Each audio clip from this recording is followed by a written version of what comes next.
बालविवाह लावणाऱ्या 6 जणांवर गुन्हे दाखल, नेमकं प्रकरण काय? नमस्कार, मी प्रियंका आणि तुम्ही पाहताय आय लव्ह नगर न्यूज. बालविवाह करणं हा कायद्याने गुन्हा आहे. त्यामुळे बालविवाह रोखण्यासाठी सरकार आणि प्रशासन हे नेहमीच सज्ज असतं. असं असतानाच संगमनेर तालुक्यातील घारगाव मधून एक संतापजनक बातमी समोर आली आहे.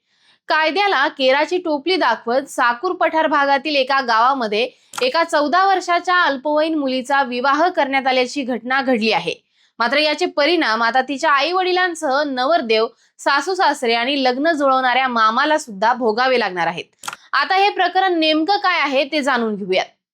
एका 14 वर्षीय अल्पवयीन मुलीचा विवाह लावून तिचं बालपण हिरावणाऱ्या आई वडिलांसह नवरदेव, सासू सासरे आणि लग्न जुळवणाऱ्या मामाच्या हातातही आता कायद्याच्या बेड्या पडणार आहेत. पोलिसांनी या प्रकरणी घारगाव पोलिसांमध्ये गुन्हा दाखल केलाय. संगमनेर मधील साकूर पठार भागातील एका गावामध्ये गुरुवारी 5 मार्चला एका 14 वर्षांच्या अल्पवयीन मुलीचा विवाह हा अत्यंत गुपचूप व साध्या पद्धतीने लावून देण्यात आला होता. मात्र या अनिष्ट प्रथेची माहिती मिळताच अहिल्यानगर येथील स्नेहालय संस्थेच्या उडान प्रकल्पाने तातडीने सूत्रे हलवली. स्थानिक बालविवाह प्रतिबंधक अधिकारी, ग्रामपंचायत प्रशासन व अंगणवाडी सेविकांच्या मदतीने अगदी गुप्तता बाळगत या संपूर्ण प्रकरणाची चौकशी करण्यात आली आहे. यावेळी संबंधित गावचे पोलीस पाटील व स्थानिक बाल संरक्षण समितीने या प्रक्रियेत मोलाची भूमिका बजावली.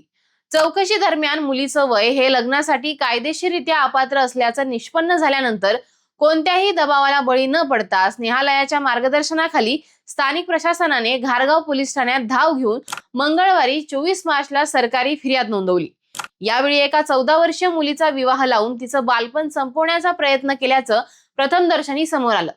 या प्रकरणात साकूर पठार भागातील नवरदेव, मुलीचे आई वडील, सासू सासरे आणि मामा अशा 6 जणांच्या विरुद्ध गुन्हे दाखल केले आहेत. या कारवाईमुळे बालविवाह हा केवळ घरगुती विषय नसून तो एक गंभीर फौजदारी गुन्हा आहे, असा कठोर संदेश प्रशासनाने दिलाय. घारगाव पोलीस स्टेशनचे सहाय्यक पोलीस निरीक्षक हेमंत थोरात व त्यांच्या पथकाने योग्य तपास करत बालविवाह प्रतिबंधक कायद्याच्या विविध कलमानुसार या 6 जणांवर गुन्हा दाखल केलाय. त्यामुळे आता इतर कोणी जरी असा विचार करत असेल तरी त्याला मोठी चपराक बसणार आहे. तुम्हाला या घटनेबद्दल नेमकं काय वाटतं हे आम्हाला कमेंट करून कळवा आणि पाहत राहा आय लव्ह नगर न्यूज.